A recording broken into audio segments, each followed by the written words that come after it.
Bro, I eat whatever I want. Whatever you want? Pizza, burgers, ice cream. If it fits my numbers, it's entering my temple. And you think that means you're healthy? Well, if it works for me, It works for what? bro, for this.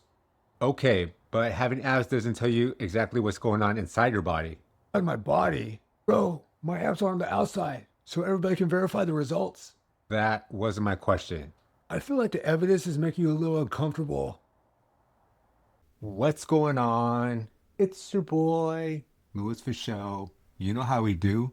For years, I thought losing weight, hitting my protein, getting enough fiber, and I could see abs, then I must be healthy. And the confusing part is the way I was eating worked. I got lean, I looked better, I could eat all the foods I like and still make progress. So why would I question it? But I was using the mirror as my entire health report. I cared about what foods did to my body on the outside. I wasn't thinking about how the overall quality of my diet might affect my skin, my energy, my digestion, or how I felt. This isn't a video saying calories don't matter, because they do. And this isn't me saying you can't eat pizza or ice cream again. I still eat that stuff sometimes. This is about how I really got good at hitting a handful of numbers and mistook that for understanding nutrition. Before fitness on YouTube became a big thing, most of what I knew came from fitness magazines and whatever advice people repeated to me at the gym. And back then, there was rules for everything. Don't eat carbs at night, fat makes you fat, or carbs makes you fat. Eat 6 small meals a day. You need a protein shake the second your workout ends, or all your gains will disappear. I didn't know how to tell which advice was real. If a muscular guy said it confidently, then I believed him. The big one for me was carbs. I honestly thought carbs made you fat. So I figured the solution was simple. Eat mostly protein and stay away from carbs. That sounds dumb to me now, but at the time, I thought I was being disciplined. I wasn't thinking about balance. I was trying to find one food group to blame. I figured it out. Carbs make you fat. All carbs, every single one. Rice too? Okay, let's not say anything crazy. We're still Asian. So what are you eating? Protein. And what else? More protein. I feel like your body's gonna file a complaint. My body did eventually file that complaint because I was eating so much protein and barely paying attention to anything else. TMI, but I got constipated as hell. And I'm gonna keep it real without getting too graphic. When I finally went to the bathroom, and it was hard. It hurt, and I ended up getting hemorrhoids. You know I had to go buy that Preparation H. That was a humbling trip to the store in my 20s. So that's how I learned that fiber matters. And I learned it the hard way. No pun intended. Okay, maybe a little pun intended. But seriously, that experience changed something. After that, fiber wasn't optional for me. I never wanted to go through that again. The problem was, I still thought about nutrition as separate numbers and rules instead of looking at the whole diet. I had solved one problem. I still hadn't learned the bigger lesson. Around 2011, when I started to get more serious about fitness, YouTube was becoming the place where I learned everything. One of the creators I watched was Matt Ogus. Ogus Cake. He was one of the early fitness YouTubers.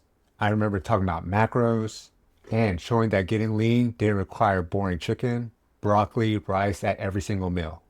That was a completely different message from the magazines. Instead of telling me one food automatically made you fat, this approach said your total calories mattered. You could eat different foods, track what you ate, hit your protein, and still lose body fat. For somebody in their early 20s who wanted their abs, but also wanted food that tastes good, that sounded amazing. I didn't have to choose between enjoying my foods and getting into shape. At least, that's what I heard. This approach was called IIFYM, if it fits your macros. Don't worry if you don't know what macros are. Basically, I had a daily target for fats, carbs, and protein, and total calories. I also tracked fiber. As long as I stayed within those numbers, I could decide where the food came from. Pizza, if it fit, I could eat it. Fast food, if it fit, I could eat it. Ice cream, same thing. The basic idea wasn't stupid. It taught me that one food doesn't magically make you fat and that you didn't have to eat perfectly to make progress. But I took that flexibility and turned it into a game. How much junk food can I squeeze into my day while still making the numbers turn green? And here's the crazy part. It worked. I counted my calories, I hit my protein, I trained consistently, I lost weight, and I got abs. So in my mind, the debate was over. I had proof. If somebody told me that I should eat differently, I could just point to my body and say, why? This is working. That success is exactly why I didn't question the way I was doing it. If the diet had made me gain weight, then I would change it. If I couldn't stick to it, I would have changed it. But it gave me the results I cared about the most. I wanted to look lean. I look lean. What I didn't understand yet was that a method can work for one goal without answering every other question about your health. Once I got good at tracking, I stopped looking at food like food. I looked at it like numbers. This has this much protein. This has that much calories. I have this much fat left. How can I arrange everything so I can eat the most enjoyable foods possible without going over? I wasn't asking, what does my body need today? I was asking, can I fit this? And to be fair, tracking taught me a lot. I learned portion sizes. I learned why I wasn't losing weight when I thought I was barely eating. I learned restaurant meals could contain way more calories than I realized. But once I turned every meal into a math equation, it became real easy to believe that two foods with similar numbers were basically interchangeable. If they both fit the spreadsheet, I treated them like they did the same job. And I want to be fair to younger me. I did track fiber. I don't remember whether my target was 25 grams or 35 grams of fiber, but I did pay attention to it because I had already learned what happens when I don't. The difference was where most of that fiber came from. Mission Carbs balanced flour tortillas had around 13 grams for one tortilla. Protein chips and other diet products helped me hit it too. That fiber wasn't imaginary. I'm not saying those foods were fake or useless. I still eat a carb-balanced tortilla from time to time. But my mindset was, the number says I hit my fiber, so that box is handled. I wasn't ignoring nutrition. I was reducing nutrition to a handful of numbers. And I really got good at hitting them. I made a salad. That's a tortilla, a protein bar, and protein chips on a plate. 15 grams of fiber in this tortilla, 14 in the bar. And the chips have protein. But where are the veggies? I already hit my fiber. That wasn't the only reason I asked. Do vegetables have a second job? Yes, Mikey. Vegetables have several jobs. That sounds inefficient. This was honestly how I thought. Why would I waste my calories on fruits and vegetables when I can use those same exact calories on low-calorie ice cream? If the ice cream fit my calories and another product helped me hit my fiber, I felt like I had found a cheat code. Fruit has sugar and calories. Vegetables took up room on the plate. Low-calorie diet foods taste like dessert and were designed to fit my numbers. To younger me, the decision was obvious. I'm not saying fruit and ice cream had the same exact calories. That wasn't the point. The point was how I valued them. I judged food by how much entertainment I could get from my calorie budget. I didn't appreciate that fruits, vegetables, beans, and other whole foods can give me fiber, along with vitamins, minerals, water, variety, and things I wasn't tracking in the app. I knew how much food cost in calories. I didn't understand everything it gave me in return. This is where the biggest mistake happened. I made the mirror my entire health report. My weight was down, my abs were visible, I was hitting my calories, protein, and fiber. Every score I watched said I was winning, but those scores were only measuring what I had asked them to measure. The scale could tell me what I weighed. My calorie target helped me control my weight. The mirror showed me what my body looked like. None of them could tell me whether my overall foundation of my diet was good. They couldn't tell me whether I was eating enough variety. They couldn't explain my skin. They couldn't tell me why one way of eating might make me feel better than the other. I had confused this helps me stay lean with this tells me everything I need to know about health. Those are not the same statement. That belief started changing in my late 30s, going into my 40s because I kept dealing with acne. I went to a dermatologist because I still couldn't figure out why I was still breaking out at that age. When I asked about food, my dermatologist told me the foods I ate wasn't causing it. But I was frustrated. From my perspective, I kept getting things prescribed to control my acne, but I still didn't understand why it kept happening. I started wondering whether I was only managing what I could see on the outside again. I'm not saying my dermatologist was intentionally doing something wrong. I'm not saying every case of acne comes from food. Acne can have different causes, and I can't prove one specific food caused mine. I just knew I wanted to investigate whether changing what I put into my body would change what I saw on my skin. So I started doing my own research. I read about gut health, probiotics, dairy, sugar, and how diet might affect different people. At first, I cut out the common foods people were talking about, like dairy and a lot of added sugar.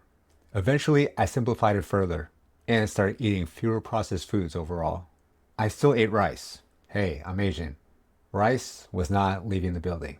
But I stopped building my everyday diet around bread, pastas, snack food, and products engineered to help me hit my numbers. I ate more simply whole foods, including foods like sweet potatoes, yams. Overall, I noticed my skin clearing up more. Now, don't get me wrong, I still break out occasionally. So I'm not claiming that I cured acne or that everybody should copy my diet. I'm saying that in my own life, the breakouts became less frequent when I changed the overall way I ate. And beyond my skin, I felt better. My energy felt better. My gym performance felt better. Whole foods felt like it was filling my body instead of only filling the remaining space in my calorie tracker. I want to make this clear because I don't want to rewrite history and pretend IIFYM taught me nothing. It helped me understand calories. It helped me lose weight. It showed me that one slice of pizza doesn't ruin a diet and that you need to eat perfectly to get results. Those were valuable lessons, and I still believe them. The problem was what I did with that freedom. Instead of using flexible foods around a strong foundation, I tried to make flexible foods the foundation. I treated my minimum targets like the complete definition of nutrition. That was my interpretation. I'm not blaming Matt Ogus, Fitness YouTube, or everybody who follows. They gave me a tool. I used that tool to only chase the result I cared about at the time, looking lean. The method worked for that goal. I was wrong to assume the goal represented everything. Today, most of the food I eat at home are whole foods. I try not to eat too much processed foods in my normal routine. That doesn't mean I'm perfect. Every once in a blue moon, my dad brings home hot Cheetos from Costco, and I'm gonna have some. I still like ice cream. My rule now is if I go out with friends, I'm gonna enjoy myself. I'll have appetizers, drink a beer, or vodka. I'll eat the meal without trying to turn dinner with my friends into a bodybuilding contest. That might happen once a week or not at all. Right now, I'm focused on my business, rebuilding this YouTube channel, and finding a job. I'm not going out much and I don't have money to waste. So eating at home is a win-win. The difference is that the fun food is no longer the foundation I build every day around. It's something I enjoy occasionally inside a bigger pattern that makes me feel better. If you track your calories or macros right now, I'm not telling you to stop. Just don't let those numbers become the only scoreboard. Pay attention to how you look, but also how you feel. Pay attention to whether your weight is moving towards your goal, but also what most of your meals are made from. Notice your energy, digestion, gym performance, skin, and whether your way of eating feels sustainable. And if you're dealing with medical issues, work with a qualified professional. Your experience may not be the same as mine. You don't need to label every food good or bad. You don't need to be scared of carbs. You don't need to throw away your tortillas or swear off ice cream forever. You just need to remember that a visible result can be real and still be incomplete. I thought having abs meant everything inside my body was healthy too. That's like saying a house must be perfect just because the front yard looks nice. But the yard is the first thing everybody sees. Exactly. They can't see the plumbing. So looking good on the outside doesn't tell you what's going on the inside? Now you're getting it. Man, I really should have learned more about plumbing when I was younger. Talking about the hemorrhoids? Hey, we don't have to bring that up. You brought it up. He's right. I guess I did bring it up.